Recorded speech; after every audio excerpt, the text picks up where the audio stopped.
Hi guys, Scott here from Outlaw Garage. We are at Greg Maskells today. We are here to see a 356 that has lived a life out in the snow.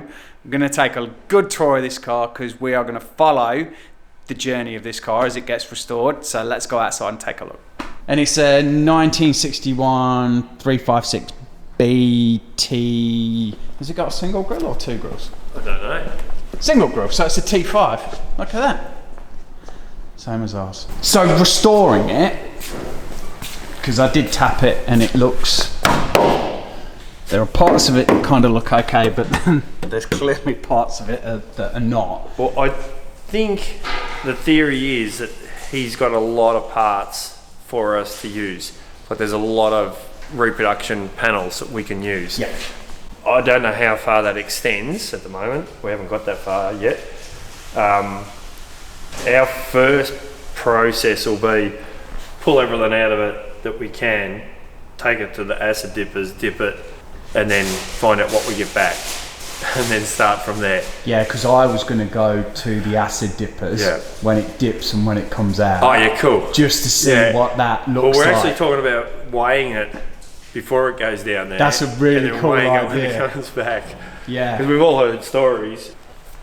So there's a lot of parts, I'm assuming, that just bolt straight on, but there's also, we're going to need to jig the body so as when we pull it apart, we have everything in its correct spot before we start. We've got a frame table that we set it up on.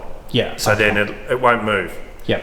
And then we'll pull it all apart and then start replacing all the panels that we need to. Plus it's got to be converted to right-hand drive, which I don't think is a big job. No, these are not hard. Like with the steering column, the jockey stick, and then just swapping it over. But I had mine done, or mine was converted. When I bought it, it was like half left-hand drive to half right-hand drive conversion. So I had kind of given up on it. But mine's dead centre, but they shouldn't be dead centre. They should be off to the left. I think it is a little bit as I just work out my left and right, but that's how it's meant to be. But a little bit ergonomics, you'd go centre, wouldn't you? It feels good, but when you sit in a Porsche, you're always a little bit on the skew anyway. So that's always it is a thing. Apparently, it is a thing. Cars have their stuff. Because are you going to cut the clip off here? And then replace that front clip? We won't, well yes, we've got... just see what comes out of the dipper, I guess. We'll start with the dipper first, but they're actually here now, we have the two front pieces, but it'll be more about the floor pan, because there's not a lot left. So... And they're not really a pan like you'd expect on a VW, are they? No. Where you pick the body up, do the pan and the body separately. It's a typical mono chassis car like the rest of them. You know, there's no chassis to take it off of, so that's why we jig it so it can't move. Get its datum points wherever they are, and then fix it to that, and then we start taking things apart. So that way, when it gets welded back together, it can't move. So it always has its correct pickup points. Yeah, because it's had some repairs in its time. I don't know how many it's had. It's had a bit. It's. Yeah, like you can see there's primer, but there's also like real thick stuff under there. Like if you have a look at that, look at how thick that is. I don't even know what that is. So it'll be up to Adrian to work out what the style is when it's finished and what we produce out of it, because it's not going to be a Concourse original car, as I don't know if there's enough numbers matching at the moment to make it do that. And he is planning on making it an Emery style Outlaw, hot rod. The plan is to hot rod it. And we're talking, he wanted to paint it black, but I'll put on the screen because I can't pronounce the actual colour that it was meant to be. But I think we do need to do some convincing of him that the original colours are the way to go. We'll bang it on the screen now. I genuinely think that should be the way to go. So if anybody's got a thought about that, put a comment below, I guess, and we'll try and convince him to do something a little bit different. The easiest way to convince him is black's hard to maintain. It's hard to look after. It is. But yeah, so... But it's got all the like there's not like a chunk of lead missing or anything like that. I know it looks bad, and it looks like it's got a bullet hole and stuff going on, but overall, it's probably not as bad as most people look at when they see it. You know, like it's all there. It has a lot of rusting on the corners over here, like in those areas. Yeah. But that's what we do for a living. We fix rust. Yeah. So how bad is it? Well, we won't know until it comes back from the acid dippers. But I look at it and go, it's not as horrific as most people think. No, that rust will go. There's a couple of panels inside there, and that is a bit of a people think trap. Rust only goes one way, but it doesn't. Rust goes both ways. There's got to be something else in there to trap. Yeah, there is. Yeah. Trap the dirt and mud to make it rust. Wow. But yeah, and I'm thinking, like at the moment we're talking about different engines, 4-wheel disc brake, all those sorts of upgrades, collapsible steering column and things like that. But that'll all depend on the engine package that is the end result. So, because it came with a 356 engine, but 2 parts are matching, the third part isn't. The car came with a 912 engine that's hot rodded, so that's an option. Yeah. There are some other thoughts, Ron Goodman orientated around what engine could, like the little 3-cylinder radial. Go into it. But I think the disc brakes all the way around are a good idea. And because he does live in an area that kind of requires decent brakes and drivability, and I don't think we're not reinventing the wheel as such to put the disc brakes on it. I think Adrian's worked out what brakes will fit the front, what brakes fit the rear, without too much, You can buy kits from them. So can you? When I did mine 9 years ago, you could only buy the front kit for discs. You couldn't buy the back. Like I must have been like. I think you can now. Yeah, you can. I was like 6 months, 12 months too early to get the back one. Yeah. But so I run drums at the back, disc at the front. Yeah. But it makes a massive amount of difference. Oh, and it would, and especially if you're living in a hilly area. Like drum brakes work well as long as it's not raining or you're going down a hill. Yeah. Other than that, they're good. But and a collapsible steering column, you said. Yeah, well, just if he goes with an engine upgrade, the engineer's requirements will be to make it a collapsible column. And so how easy is that to do? Because I know in a Volkswagen, if you hot rod a it's a oval window Beetle, that doesn't have a collapsible steering column. Correct. And you're not allowed to weld them, but you're in Perth, you're allowed to bolt them and put a sleeve on it. What you do, there's a place here in Victoria called Alien Columns. So what he uses is an early Falcon, like 69 probably through to mid 80s. Holden's the same, 69ish through to mid 80s, and they have a collapsible piece at the bottom. We cut it off at the steering box, the shaft, and then there's a rag joint that goes there, and then he makes the collapsible part of a factory column on the bottom of it. Yeah. So the top part's still Porsche or Toyota or Chevy or whatever you want. Yeah. And then it looks all factory, but in the area that needs to be collapsible, it's like a factory Ford or Holden component. Okay. So it works really well. But we only need to do that if we go with the radial engine. I don't think we need to do that if we definitely don't need to do it if we stick with a standard engine. And I don't think so either with a 912 I don't think so either. Because I don't think the horsepower difference is enough to worry about it.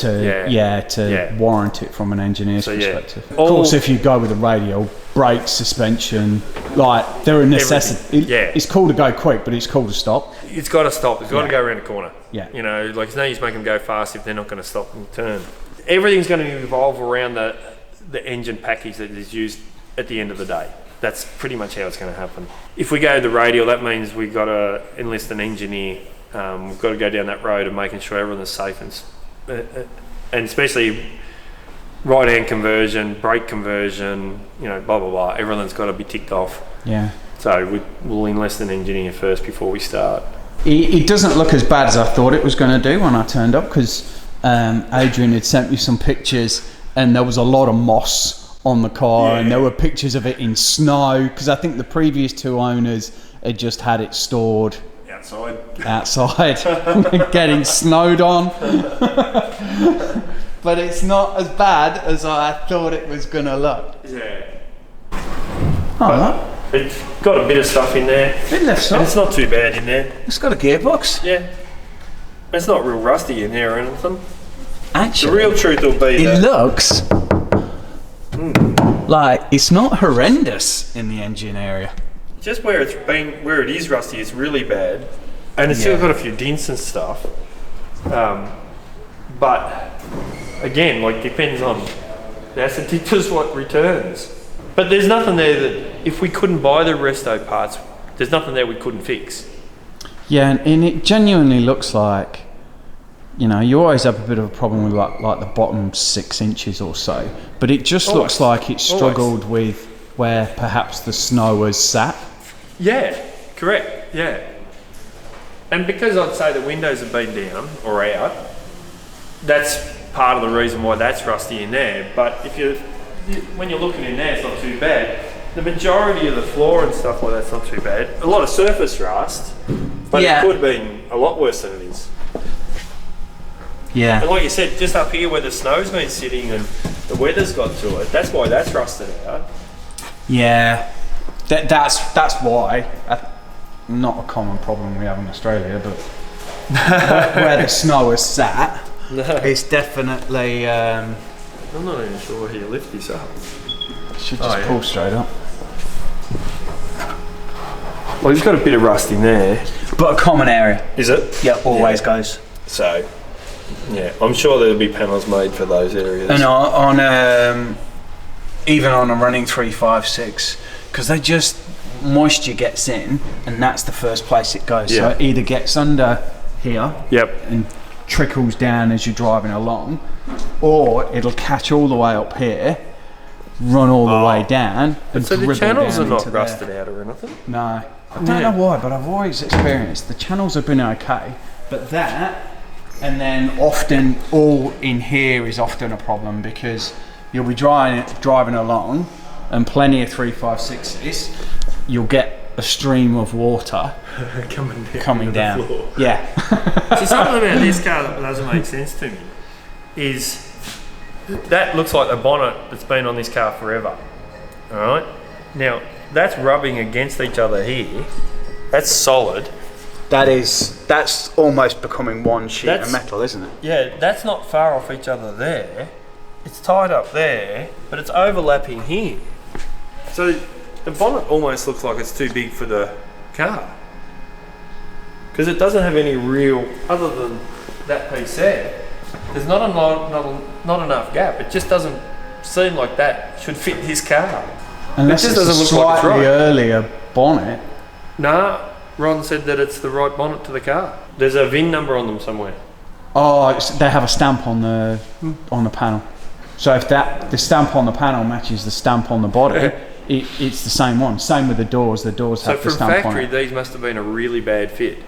Handmade in the early 60s. And, you know. It's not going to leave you like that. That's why the majority of them have a lot of lead in them as well, because they came out and then they had to kind of bang the thing back together. Yeah, that's way out, isn't it? Isn't it? I don't wonder. It doesn't appear that it's been in an accident, because like you can see the metal. No, and you're right. There is really, really tight, and over that side is a factory gap. Yeah. It can't come this way any further. It's overhanging there because you can see it, and it's not a bad gap there. You wouldn't want it any smaller than that. But is that? I don't know. Maybe it's been pushed down. Yeah, I wonder if that's been pushed down a little bit. The weather was horrendous today, otherwise I would have driven mine here and no one could have compared side to side. Yeah, that would have been exactly cool. The same. Yeah. Yeah, with the weather today, it's... it's not the best. No, because I could have demonstrated to you where mine leaks. I'm sure you could have. So what do you think about dipping it? Oh, I love dipping cars. Every car here gets dipped. Yeah? Yeah. Yeah. It's the answer. Yeah. Best answer for us, because if you look at the Tirana, that's the easiest one at the moment. There's a Falcon there, but it brings it back to the start for us. It gets. Can we have a look? Yeah. But it gets rid of all the sealers. It gets rid of everything, like everything. Well, that felt in there has been dipped. So if you have a look, but that's it out of it. That's it. That's how it comes back. Like, look at that metal. That's beautiful. Yeah. It hasn't been sandblasted, so it doesn't get impregnated with silica or anything like that. It's smooth, isn't it? It's smooth. That's how it got to the factory before they painted it. Gets rid of all the sealers, gets in, and it finds the rust that we can't find any other way, because it goes in a bath, goes into all the nooks and crannies. The acid dipping isn't the bit that cleans everything off, right? All it does is gets rid of it loosens the paint. The pressure washer is the bit that does the work. Okay. So you could leave this in an acid dipper for a month and it would eat the metal away. But it's only in there for a day or two. They pull it out, they pressure wash all the muck off of it. So get rid of all the old paint and then the rust, and the pressure washer does the work. So there's no actual acid eating away at the metal. Yeah. It just cleans it. Yeah. Yeah. But this is the best way, because we're back at the start. We don't have to try and work around any old paint, rust, impurities, sandblasting, turn it upside down, still get the sand out 10 years later. There's none of that. Sandblasting's good, don't get me wrong. And they're agitated, you never had any problems where like the acid dip stays in or in the crevices? Or? So what they do is they dip it, pressure wash it, once they're happy with because it could go in and out of the dip 2 or 3 times, 4 times. Then they put it in a neutralising bath. Agitated a bit, I guess. Yep. Pump it. It's pumped. The liquid's pumped. And then when that's done, they dip it in a phosphate bath. So you can touch it. Oh, wow. So it's protected. Yeah. So this was dipped 2 years ago. Oh, I get what you mean. Because that, if you just left that like that, it would have... It would rust in this in this atmosphere. Yeah. But because it's got a phosphate on it, and again, so there's 3 big baths, so it goes through the process. We could choose not to get it phosphated if we wanted to, but it's better for us. Yeah, absolutely. And from the factory, right? Everyone's seen the photos. The paint doesn't go under the hinges. The paint isn't under the dash. The paint isn't inside the doors. Yeah. Like people think that where it's folded over on the lip, there's no paint under that fold, because that's not how the factory made it. Yeah. The factory, they didn't want to put more paint on because they're about making money. They're not about making this car last for 30 years. People say, but the acid could be in here. No, the acid's been neutralised, and then what we do, when we're finished doing all the bodywork and paintwork, we use a canister with big long nylon tubes, and we get in all sorts of places, through sills, headlight, roof, everywhere, and we spray it out with cavity wax or fish oil or something like that. A lot of our cars, we KBS paint all inside the quarter panels and wherever we can get. If we're taking a quarter panel off after this, it'll be KBS painted and then put back on. Yeah. So that's the plan with the Porsche. With the 356. Yeah. Well, it gets rid of all the sealers, it gets rid of all the tar off the floor, it gets rid of all the rust, all the old paint, all the problems. Gets rid of everything. And you start with a clean base. And you know what you've got. And we put it all back on. Yeah. But we put it on fresh. On a surface that's not rusty. Because if you don't dip this, how do you clean everything inside there? How do you clean it? It's just by hand and time, and then the project just blows out of all proportion with cost, doesn't it? Yeah. And if you're paying us to strip it... Yeah, you're paying your rate to do that. It's 4 times more work. Not twice as much, it's 4 times more work. Yeah. At an hourly rate that's higher than an acid dipper. We used to get everything sandblasted, everything was blasted. And then the acid dippers come along and, just timing and stuff like that. So we still get things blasted and we still get things acid dipped. Yeah. It's just the best way. So the plan at the moment is we've got another panel van, same as that one over there, but a Sandman. Yeah. I can fit that and this in my trailer, so they both go to the dippers at the same time.